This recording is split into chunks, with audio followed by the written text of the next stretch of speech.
অরুন্ধতী নগর পৌর নিগম word officer সংস্থাজাক থৈনিমা Pandava মানজাখা মন্ত্রী অকরা আগরতলা পৌর নিগম বাই খবজাক 39 নম্বর ওয়ার্ড থৈনিমা পাণ্ডা সংস্থাজাখা জাতিকেতার মসঙ্গই পাণ্ডানো চেংশাই রেখা মন্ত্রী অকরা লগেও মেয়র দীপক মজুমদার ন খবই কুবুনি আদংসং তংমাইখা থৈ রিমানি কতর কোক ককথাইন তুই মন্ত্রী অকরা বিনি ককলাম নারখা তাই যে জড়াও ব থৈ রিমানি শেপ মানো আ জড়াও সকাঙ্গাই ফাইনানি ককব লুকুরকনি বখাক নাহারি কক নারখা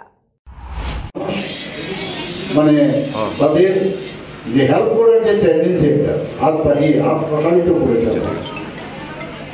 যখন কোভিডের সময়ে আমি আহ্বান করলাম তখন কিন্তু মানুষ স্বতঃস্ফূর্ত হয়ে সে ব্লাড দেওয়া, কারণ আমাদের কোভিডের কারণে মানুষের চলাফেরার সমস্যা হচ্ছিল, সেখানেও কিন্তু মানুষ এসে ব্লাড ডোনেশন করেছে। সেটা জানি কিছুদিন আগে আমাদের এত বড় একটা বিপর্যয় হয়ে গেল, এরকম বৃষ্টিপাত ত্রিপুরাতে কোনোদিন হয়নি।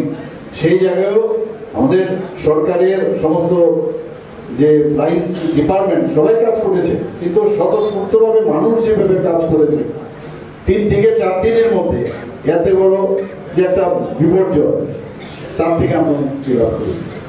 যখন যখন সমস্যা হয় আমরা কিন্তু আমাদের ত্রিপুরার মানুষের সেটাই সবচেয়ে বড় বিষয়।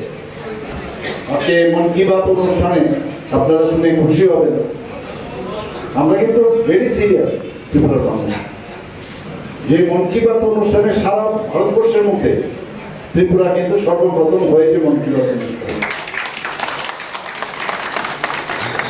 আজকে আমাদের এখানে নর্থ ইস্টের যতগুলো রাজ্য আছে তার মধ্যে আমাদের এখন সেকেন্ড হাইয়েস্ট আমাদের যে জিএসডিপি, আমাদের সেকেন্ড হাইয়েস্ট। আমরা সব দিক দিয়ে এখন পুরো অবস্থায় best performing state, front runner আমরা এখন ত্রিপুরা স্টেট হয়ে গেছে নর্থ ইস্টের মধ্যে। এখানে আজকে পার ক্যাপিটা ইনকামের কথাই বলুন, সেখানেও সেকেন্ড হাইয়েস্ট আমরা ত্রিপুরা। ছোট সারা ভারতবর্ষের মধ্যে থার্ড স্মলেস্ট স্টেট হচ্ছে ত্রিপুরা। তো সেই জায়গার মধ্যে দাঁড়িয়ে আমাদের মধ্যে কিন্তু সিনসিয়ারিটির অভাব নেই। আমরা এখন ভারতবর্ষের মানচিত্রে মানুষ জানে, ত্রিপুরাকে চিনতে পেরেছে মানুষ। কিন্তু আগে আমরা দেখতাম কি দেখতো, খালি জিন্দাবাদ জিন্দাবাদ এগুলোই তো ছিল। ডেভেলপমেন্টের কোনো কাজ হলেই সেটাকে বাধা দেওয়ার যে একটা প্রচেষ্টা ওনারা নিজেরাই সৃষ্টি করেছে। আমাকে অনেক সময় বলে যে আপনারা নিউজ পেপারে ওইখানে সাংবাদিক বন্ধুরা আছেন, লিখে দেন যে সরকারের মুখে মুখে কালি মেখে দিল।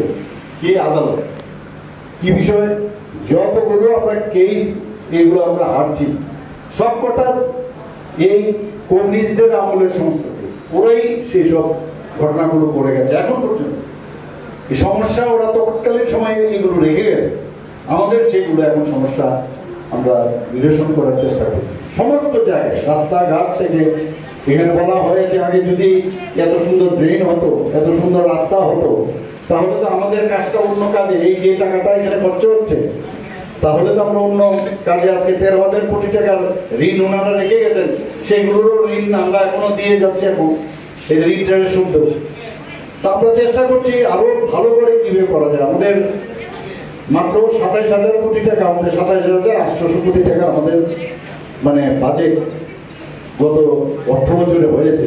এবার হয়তো আরেকটু বাড়বে।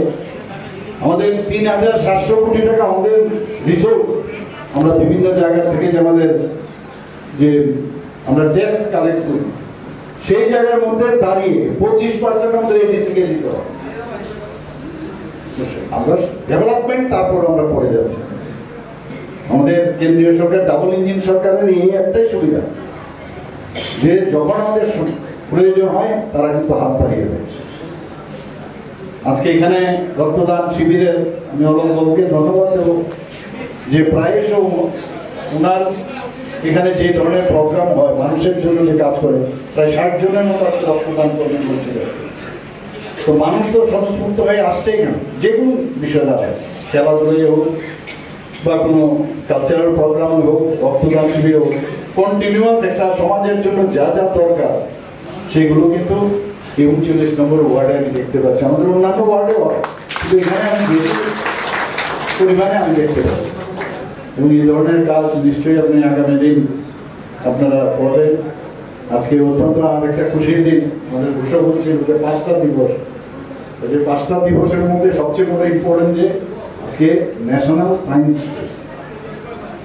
সিভি রমনের নোবেল প্রাইজ উইনার আপনারা জানেন, ওনার জন্মদিনকে সামনে রেখে এই ন্যাশনাল সায়েন্স ডে আমরা পালন করছি। প্রোগ্রামও আছে আমাদের সরকারি প্রোগ্রাম।